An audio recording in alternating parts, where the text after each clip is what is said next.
Students, welcome to our channel Gyan Darpan. आज हम पढ़ेंगे क्लास 10th का चैप्टर फर्स्ट मैथमेटिक्स का। उससे पहले बता दूं, कई बच्चों के दिमाग में ये क्वेश्चन उठ रहा था कि जी क्वेश्चन ये था कि सिलेबस चेंज होगा कि नहीं होगा। तो एनसीईआरटी की तरफ से साफ बोल दिया गया है कि इस बार सिलेबस वही होगा जो पहले था। क्वेश्चंस कॉम्पिटेंसी बेस्ड हो सकते हैं, लेकिन सिलेबस आपका वही रहेगा, बुक्स आपकी वही रहेंगी एनसीईआरटी वाली जो लास्ट टर्म में लास्ट ईयर एग्जाम में था। जिन्होंने अभी एग्जाम दिया है, आप उनसे बुक्स इजीली आराम से आप परचेस कर लो, मांग लो और पढ़ाई स्टार्ट कर दो, क्योंकि सिलेबस चेंज नहीं हुआ है। लेकिन क्वेश्चंस किस तरीके से आएंगे आपको पैटर्न पता लग जाएगा कि हाँ जी क्वेश्चन इस तरीके से पूछे जाएंगे। अब बात आती है कि सर एनसीईआरटी के अलावा और किसी चीज से प्रैक्टिस करनी है, तो बिल्कुल करना है। रीजन क्या है कि एनसीईआरटी में आपको एक पैटर्न मिल जाता है, पता चल जाता है कि मुझे ये चीजें पढ़ना है। लेकिन प्रैक्टिस क्वेश्चन जो एनसीईआरटी में कम है, तो प्रैक्टिस के लिए बहुत सारे रिफ्रेशर हैं। आप कोई भी एक परचेस कर सकते हो, लेटेस्ट वाला परचेस करना। जैसे आर डी शर्मा है, उसके दो पार्ट्स में आए, एक आपका सब्जेक्टिव और एक ऑब्जेक्टिव भी है। तो आप एक बार जब खरीदने जाओगे तो देख लेना कि किस तरीके से वो अपडेटेड है या अपडेटेड नहीं है। तो आपको ये चीज समझ में आ गया होगा कि मैथमेटिक्स का सिलेबस चेंज नहीं हुआ है, कोई भी सिलेबस चेंज नहीं हुआ किसी सब्जेक्ट का 10th क्लास का।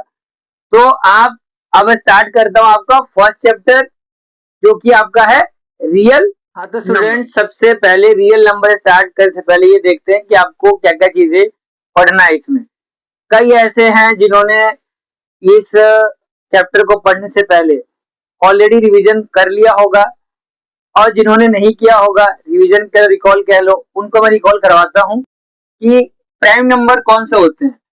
अ number is called a prime number if it has no factor other than one. मतलब उसका और कोई फैक्टर नहीं वन के अलावा और खुद के अलावा, तो वो आपका प्राइम नंबर कहलाता है। कंपोजिट नंबर कौन से होते हैं? वो नंबर जिसमें वन और वो खुद नंबर तो है, उसके अलावा कोई एक फैक्टर बन जाए, एक से अधिक भी बन सकता है, वो आपका कंपोजिट नंबर कहलाता है। नेचुरल नंबर वन से स्टार्ट होता है और जाता है आपका पॉजिटिव इंफिनिटी तक। तो ये सारे आपके क्या है? नेचुरल नंबर है। Whole number starts from zero. Whole number zero से स्टार्ट होता है, नेचुरल नंबर वन से स्टार्ट होता है। तो आप कह सकते हो कि सारे के सारे होल नंबर जो है वो नेचुरल नंबर तो हैं, लेकिन सारे नेचुरल नंबर है नंबर नहीं। वो नेचुरल नंबर एक वन से स्टार्ट है और ये होल नंबर आपका जीरो से स्टार्ट है। तो जितने भी नेचुरल नंबर हैं वो तो होल नंबर्स हैं, लेकिन जो होल नंबर है वो नेचुरल नंबर नहीं है, क्योंकि जीरो इसमें आ रहा है। तो ये चीज आपको याद रखना है कि natural number start from one और whole number start from even number. ये तो ऑलरेडी जान चुके हो स्टार्टिंग से ही कि जिसके लास्ट में 2, 4, 6, 8 और 0 आए वो आपका इवन नंबर कहलाता है। जो दो से डिवाइड हो जाए उसे आप इवन नंबर कहते हैं। ऑड नंबर वो होते हैं वन, जिसके लास्ट में 1, 3, 5, 7 और 9 है, ये आपका ऑड नंबर कहलाता है। अब इंटीजर्स क्या होते हैं? इंटीजर्स आपके नेगेटिव वाले इधर जीरो रखो, -1, -2, यानी कि नेगेटिव वाले भी और इधर आपका पॉजिटिव वाले भी। इधर इंफिनिटी से लेकर इधर इंफिनिटी तक जो होता है ये आपका इंटीजर होता है। तो ये नंबर ऑलरेडी आप पढ़ चुके थे। एक और पढ़ा था आपने रेशनल नंबर। तो रेशनल नंबर कौन से होते हैं? वो सभी नंबर जो p बाय क्यू के फॉर्म में लिखी जाए, whether q is not equal to 0, यानी कि 3/5 जो है ये आपका रेशनल नंबर है। और इरेशनल नंबर कौन से होते थे? जो टर्मिनेट नहीं होते थे, रिपीट होते थे, उसे आप कहते थे इरेशनल नंबर। आपने 9th क्लास में √3 को, जो कि रेशनल नंबर है, आपने इसको नंबर लाइन पे भी रिप्रेजेंट करना सीख लिया था। ये सब चीजें आप ऑलरेडी सीख चुके हो। क्लास 10th की शुरुआत करते हैं आपका फर्स्ट चैप्टर के फर्स्ट एक्सरसाइज में। आपको बेसिकली स्टार्ट से पढ़ना क्या है? एलसीएम और एचसीएफ। तो एलसीएम और एचसीएफ फुल फॉर्म ऑलरेडी आप लोग को पता है, लोएस्ट कॉमन मल्टीपल और हाईएस्ट कॉमन फैक्टर, ये आप लोगों को स्टार्टिंग से पता है। अब आपको एक जो 10th क्लास का है वो समझाता हूँ कि क्या पढ़ना है आपको, क्या नया क्या देखा है आपने इसके अंदर। मानो आपके पास दो नंबर है ए और बी, तो इसका LCM, LCM of A and B multiply HCF of A and B is equal to A into में बी। ये फॉर्मूला आपको इस 10th क्लास का फर्स्ट चैप्टर में जरूर याद रखना है। अब होगा क्या, देखो इसमें एक दो तीन और चार, चार चीजें हैं, तीन चीजें दे रखी होंगी, एक गायब कर रखा होगा, आपको उसको फाइंड आउट करना है। ये क्वेश्चन है आपके एग्जाम्पल में भी है और क्वेश्चन में भी है। आपको इसका फर्स्ट क्वेश्चन समझाता हूँ क्या है इसके अंदर, अगर आपको आता है तो आप उसे कंटिन्यू कर लेना, नहीं आता तो देखते हैं इसका। इसमें क्या रखा है कि express each number as a product of prime factor, ये आप पहले कर चुके हो, प्राइम फैक्टराइजेशन कहते हो मेथड इसका।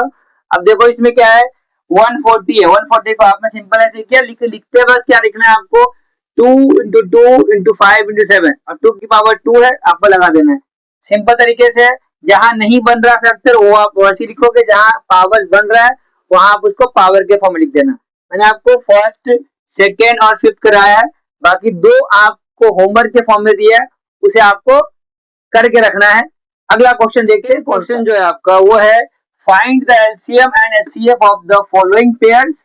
मैंने आपका एक ही पेयर लिखा है, बाकी पेयर्स को कैसे करना है वो आप यहाँ सीख लो और वो आप अपने नोटबुक में जरूर करो, जिससे आपको समझ में आ जाए कि सर ने क्या समझाया था और आपको समझ में कितना आया वो आपके आंसर से पता लग जाएगा।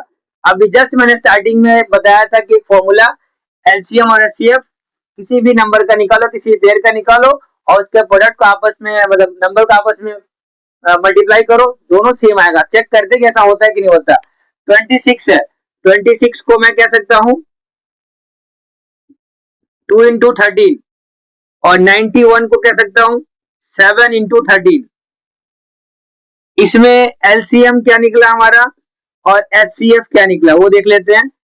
एचसीएफ देखो कॉमन क्या आ रहा है इसके अंदर 13, तो एचसीएफ आपका 13 हो गया। एलसीएम क्या रह गया, यहाँ 2 यहाँ 7 यहाँ 13।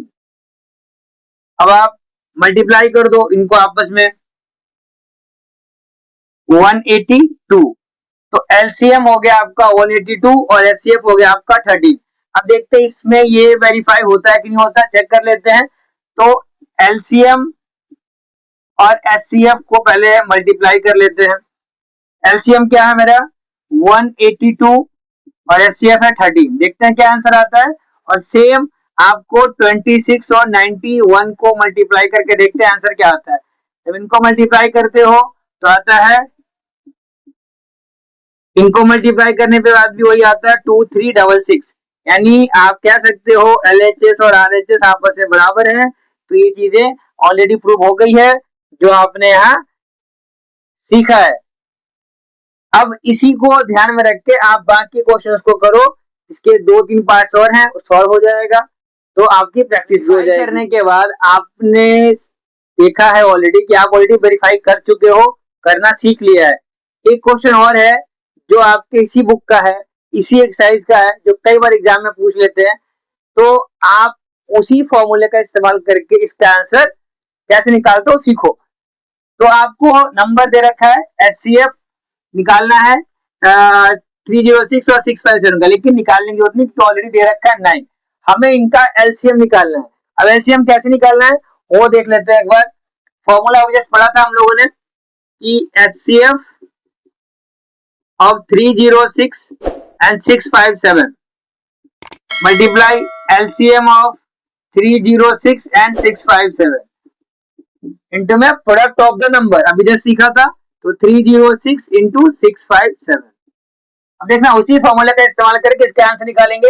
ये 9 दे रखा है ऑलरेडी, एलसीएम 306 और 657 का 306 इंटू 657 जैसा दे रखा वैसा आपको लिखना है। अब यहाँ जाके डिवाइड हो जाएगा, एलसीएम ऑफ 306 और 657 का निकालने के लिए 306 इंटू 657, नीचे आपका ये 9 आ गया। अब यहाँ इससे डिवाइड करके आपस में मल्टीप्लाई करो, आंसर आ जाएगा।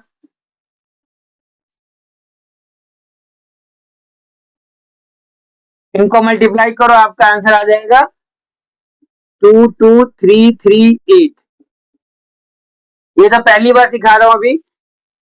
फर्स्ट टर्म से पहले यूनिट टेस्ट में कई बार क्वेश्चन पूछ लेते हैं और आपको इतनी बार प्रैक्टिस कर चुके होंगे एनसीईआरटी को कि आपके क्वेश्चन के आंसर भी आपको याद हो चुके होंगे। याद होने का मतलब नहीं कि आप प्रैक्टिस नहीं करोगे, आप प्रैक्टिस करो। इस चैप्टर का, इस एक्सरसाइज का एक क्वेश्चन और बता रहा हूं जो काफी इंपॉर्टेंट है, उसे ध्यान से देखो। आप लोगों ने एलसीएम निकालना सीख लिया है, एचसीएफ निकालना सीख लिया है, कईयों को स्टार्टिंग से आता था, उनको रिकॉल हो गया कैसे कैसे 10th में क्वेश्चन पूछे जाएंगे। अभी तो स्टार्ट हुआ है 10th क्लास, अभी से ये नहीं कि मुश्किल क्वेश्चन पूछे जाएंगे, मुश्किल उनके लिए होगा जो प्रैक्टिस नहीं करेंगे। तो स्टार्टिंग से प्रैक्टिस कर रहे हैं, अब शुरू कर दी है, उनको दिक्कत नहीं आएगी। अब देखो एलसीएम एचसीएफ में डायरेक्ट लिखा हो कि एलसीएम निकालो, ऐसे आप निकाल लेते हो, लेकिन ऐसा खतरनाक सा एक स्टेटमेंट के फॉर्म में लिख जाए तो आप समझ में आता है कि निकालना क्या, एलसीएम निकालूं कि एचसीएफ निकालूं, क्या सही है वो देखो जरा। क्वेश्चन पढ़ते हैं पहले। There is a circular path around a sports field. Sonia takes 18 minutes to drive one around of the field, while Ravi takes 12 minutes for the same time. Suppose they both start at the same point and the same time and go in the same direction. सब कुछ same same है इनका।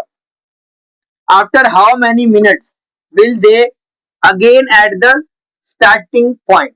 अब देखो ये पूछ रहा है कि दोबारा से वो सेम स्टार्टिंग पॉइंट पे कब मिलेंगे, तो इसमें क्या पूछे, कम से कम कितना टाइम लेगा।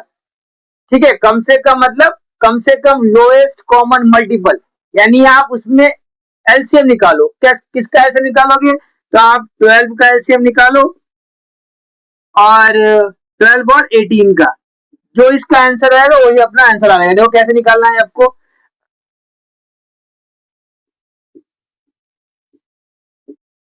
तो 12 का क्या हो गया, 2 into 2 into 3। ऐसे 18 का कर लो, 9 हो गया, ये 3 से किया 3, 3 से किया 1, तो 18 का हो गया आपका 2 into 3 into 3।